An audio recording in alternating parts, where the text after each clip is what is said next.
संविधान ने सरकार के सर पर बंदूक रखकर ये नहीं बोला कि आरक्षण देना ही देना है।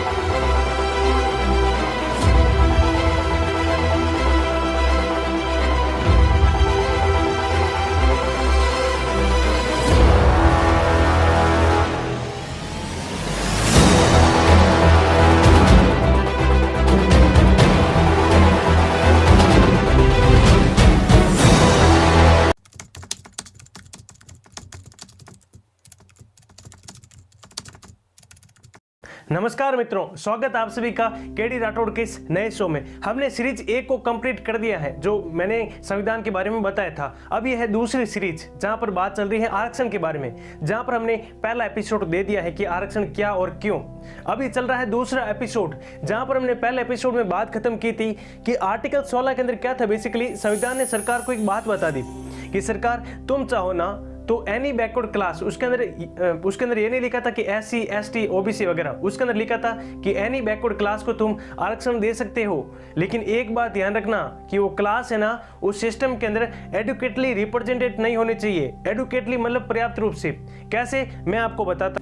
जैसे कि हमारे भारत देश की जनसंख्या है वो है 100। मान लिया कि हमारे भारत की देश की जनसंख्या वो 100 है। वैसे हमारी जनसंख्या वो 125-130 करोड़ है, लेकिन हमने मान लिया कि हमारे भारत देश की जनसंख्या 100 है। तो उसके अंदर देखो, SC के हैं 15%, ST के हैं 7.5 मतलब 8%, राइट। और जनरल और OBC के डेटा हमारी सरकार नहीं बताती है, तो मुझे नहीं पता है। तो बाकी मान लेते हैं जनरल और OBC। तो पुलिस की भर्ती आती है, तो उस देश के अंदर पुलिस के अंदर ठीक है 20 के 20 आदमी है वो जनरल या फिर OBC के हैं, राइट। उसके अंदर एक भी SC या ST के नहीं है। अब आप जनसंख्या देखो, SC के हैं 15%, तो मतलब एटलीस्ट 20 में से 15% इनके होने चाहिए, राइट।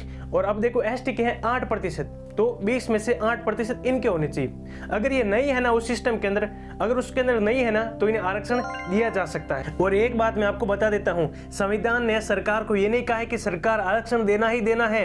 आप इसकी लैंग्वेज समझना, संविधान ने सरकार को ये नहीं बोला है। बहुत सारे लोग कहते हैं कि डॉक्टर भीमराव अंबेडकर ने ऐसा लिख दिया है। डॉक्टर भीमराव अंबेडकर ने ऐसा लिखा है कि सरकार अगर तुम्हारा मन चाहे ना तो तुम आरक्षण दे सकते हो। जरूर नहीं है, कंपल्सरी नहीं है। संविधान ने सरकार के सर पर कोई बंदूक रखकर ये नहीं कहा है कि सरकार आरक्षण दो, ऐसा नहीं है बिल्कुल। संविधान ने सरकार को कहा है कि अगर तुम्हारा मन चाहे तो तुम आरक्षण दे सकते हो, अगर तुम्हें लगे तो। लेकिन जब हमारा संविधान बनना शुरू हुआ था ना, तो पहले मैं आपको बता देता हूं कि आर्टिकल 46 और आर्टिकल 335 क्या था। ये मैंने पहले एपिसोड में आपको बता दिया है। ये वैसे DPSP के मुद्दे हैं, इनको कभी हम डिटेल में चर्चा करेंगे, ठीक है। काफी अच्छी वैल्यू है इनकी, कभी बाद में डिस्कशन करेंगे। अब हुआ क्या था कि हमारा देश आजाद हो गया था, ठीक है। और उसके कुछ ही समय बाद हमारा जो संविधान बनकर तैयार हो गया था, और उसके अंदर आर्टिकल 15 सब क्लोज 4 और आर्टिकल 15 सब क्लोज 5 है, वो उस समय थे नहीं जब हमारा संविधान बनना शुरू हुआ था, ठीक है। ये आर्टिकल 15 सब क्लोज 4 है, वो इमीडिएटली हाथों हाथ जुड़ गया। लेकिन जो 5वां था ना, वो मैंने आपको बताया कि 93rd कॉन्स्टिट्यूशन अमेंडमेंट एक्ट जो 2005 के अंदर हुआ था, उसके अंदर ये था। और जिसके तहत अभी हाल ही के अंदर नीट के अंदर OBC को 27% है वो रिजर्वेशन दिया गया।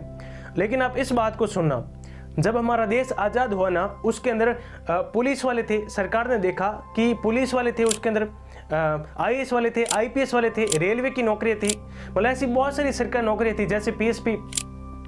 लेकिन सरकार ने जो जनगणना हुई थी उसमें देखा कि जो SC की जनसंख्या 15%, ST की जनसंख्या है वो 7.5%, ठीक है।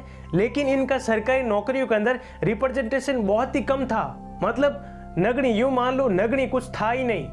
कहने का मतलब यह है कि उस समय SC और ST का सरकारी नौकरी के अंदर अस्तित्व था ही नहीं। और अब ये दोनों ही क्लास, यानी कि जो दोनों ही है SC और ST, ठहरी पिछड़ी यानी कि बैकवर्ड।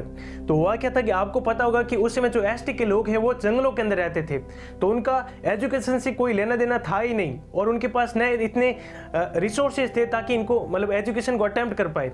और SC को तो आपको पता होगा कि उनके साथ कितना ज़्यादा अनटचेबिलिटी होती थी, लोग इन्हें छूते नहीं थे, लोग इनसे बंधुआ मजदूरी कराते थे, इनका मतलब बहुत ही ज़्यादा शोषण होता था। तो उस समय सरकार ने कहा कि ऐसे तो मामला बैठेगा नहीं, इन दोनों का कुछ ना कुछ तो करना ही पड़ेगा। और उसमें थे प्रधानमंत्री जवाहरलाल नेहरू। तो बेसिकली वो इसी सोच के थे कि इन्हें मतलब आरक्षण मिलना चाहिए। और मैं अपने दिल की बात बताऊं तो उन्हें आरक्षण मिलना चाहिए। क्यों? क्योंकि उनकी स्थिति उसमें वेरी बैड थी, मतलब बहुत ही खराब कंडीशन थी। वैसे अभी भी सुधरी कहाँ है, लेकिन उस समय लिटरली इनकी स्थिति बहुत ही खराब थी। इन्हें बहुत ज़्यादा क्रूअल्टी का सामना करना पड़ता था, बहुत ही ज़्यादा मतलब शोषण होता था इनका कहीं भी रिप्रेजेंटेशन नहीं था। तो उस समय हमारे ठहरे प्रधानमंत्री जो जवाहरलाल नेहरू जी, उन्होंने क्या कहा कि भाई ऐसे तो इनका भला हो नहीं पाएगा, तो इन्हें सरकारी नौकरी के अंदर रिप्रेजेंटेशन देना ही पड़ेगा। और उस समय दिक्कत क्या थी कि उस समय दिक्कत ये थी कि उस समय सिस्टम में सारे के सारे लोग हैं वो अपर कास्ट के थे, ठीक है। और वो पहले ही इन्हें क्या समझते थे, नीची जात का समझते थे, ये नीची जात, तुम ऐसे तुम वैसे। और जैसे कि सपोज उस समय जो थे वो अपर कास्ट वाले हैं वो पुलिस के अंदर थे, तो हुआ क्या था कि जो एससी और एसटी वाले उस समय कंप्लेन लिखवाने के लिए इनके पास जाते थे, तो वो इन्हें तुतकारने लग जाते थे कि ये एससी बाहर जा, ये एसटी बाहर जा, तेरी हिम्मत कैसे हुई, तू अंदर कैसे आ गया, तू पेन को टच नहीं कर सकता, तुझे साइन करने के लिए पेन नहीं मिलेगा, तू ऐसा नहीं कर सकता, तू वैसा नहीं कर सकता। तो सरकार को डर था कि ऐसा तो इनका भला हो नहीं पाएगा, ठीक है। मतलब ये डिस्क्रिमिनेशन है, जो भेदभाव है, ऐसा ही चलता रहेगा। तो सरकार ने इनको रिजर्वेशन दे दिया। और उस समय रिजर्वेशन की सीटें थी वो थी 22.5%, यानी कि एससी के लिए 15 और एसटी के लिए 7.5%। इसके बाद दोस्तों बहुत ही इंटरेस्टिंग घटना होती है। होता क्या है कि दोस्तों जो काका कालेकर जो कमीशन है उसका सेटअप होता है, काका कालेकर कमीशन का सेटअप होता है। और हमारा संविधान का अनुच्छेद 340 यह कहता है कि अगर राष्ट्रपति चाहे तो एससी एसटी और ओबीसी के लिए एक कमीशन की जो कमीशन बना सकता है। और वो कमीशन बेसिकली इनकी कंडीशन को देखेगा कि इनकी कंडीशन कैसी है, और इनको बेसिक सजेशन भी देगा कि अपनी जो कंडीशन है उसको इम्प्रूव कैसे किया जाए। फिर राष्ट्रपति जी ने फर्स्ट बैकवर्ड क्लास कमीशन यानी कि काका कालेकर कानून जो है सेटअप हो गया। अब इस जो कमीशन ने भाई साहब क्या सजेशन दी है, मतलब कि कम से कम 70% यानी कि 70% जो सीटें हैं वो एससी एसटी और ओबीसी के लिए रिजर्व कर दो। और जब ये जो कमीशन है, जो ये मतलब कहने का मतलब जब ये रिकमेंडेशन है सुप्रीम कोर्ट के पास है, तो भाई साहब सुप्रीम कोर्ट के तो कान खड़े हो गए। कहा कि अगर 70% सीटें अगर इनको दे दोगे तो फिर ये बेचारे जनरल वाले कहाँ जाएंगे, फिर ये बेचारे जनरल वाले कहाँ कॉम्पीट कर पाएंगे। सुप्रीम कोर्ट जी ने क्या किया दोस्तों कि एमआर बालाजी वर्सेस जो यूनियन ऑफ इंडिया है 1963 कह दिया कि सरकार जी आप भले ही कुछ भी करो, ठीक है, लेकिन भाई साहब आप 50% से ज्यादा सीटें आप रिजर्व नहीं कर सकते। सॉरी बॉस, 50% से ज्यादा सीटें आप रिजर्व नहीं कर सकते। लेकिन अब मैं आपको एक बात बता देता हूं कि सुप्रीम कोर्ट ने ये आइडिया कहां से लिया, ये जजमेंट कहां से लिया। भाई सुप्रीम कोर्ट कहां से इंस्पायर हुआ, तो इंस्पायर हुआ आर्टिकल 335 संविधान का, जो ये कहता है कि सरकार जी आप सीटें भले ही रिजर्व कर सकते हो। आर्टिकल 16 वाली भी बात बोली। इसमें क्या था बेसिकली, देखो सरकार जी आप सीटें भले ही रिजर्व कर सकते हो, लेकिन इनकी जो एडमिनिस्ट्रेशन क्वालिटी है ना, इनको आप नजरअंदाज मत करना, इनको इग्नोर मत करना, इनके साथ कॉम्प्रोमाइज मत करना। अभी सुप्रीम कोर्ट जी ने क्या कह दिया कि सरकार जी आप सीटें भले ही रिजर्व करना, लेकिन इनकी जो एडमिनिस्ट्रेशन क्वालिटी है इनको नजरअंदाज मत करना, इनके साथ कॉम्प्रोमाइज मत करना। क्या मतलब है इसका? सरकार जी ने आगे क्या किया, 1979 में क्या हुआ था, बीपीसीए ने क्या हंगामा किया था, बात करेंगे अगले एपिसोड में। और अगर आप संविधान के 5 एपिसोड देखना चाहते हैं तो लिंक नीचे डिस्क्रिप्शन में है, जरूर देखें।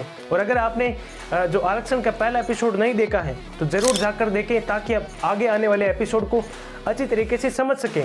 और आपसे एक छोटी सी रिक्वेस्ट है कि इस वीडियो को आप शेयर जरूर करें, इस वीडियो को आप सेंड जरूर करें। किन लोगों को? विद्यार्थियों को, स्टूडेंट को आप शेयर जरूर करें, खासतौर पर वो जो कंपटीशन की तैयारी कर रहे हैं। जो मैं कंटेंट पहुंचाना चाहता हूं वो ऐसे पहुंच नहीं पाएगा, इसलिए आप शेयर जरूर करें, क्योंकि मैं दिल से कंटेंट बनाता हूं। रात रात भर जाकर शूटिंग करना, एडिटिंग करना बहुत ही कठिन होता है। और अगर आप हमारे काम को सपोर्ट करना चाहते हैं तो नीचे डिस्क्रिप्शन को चेक कर सकते हैं। मिलते हैं अगले वीडियो में, यानी अगले एपिसोड में। तब तक के लिए पढ़ते रहिए और देखते रहिए द केडी राठौड़ शो। बहुत बहुत धन्यवाद।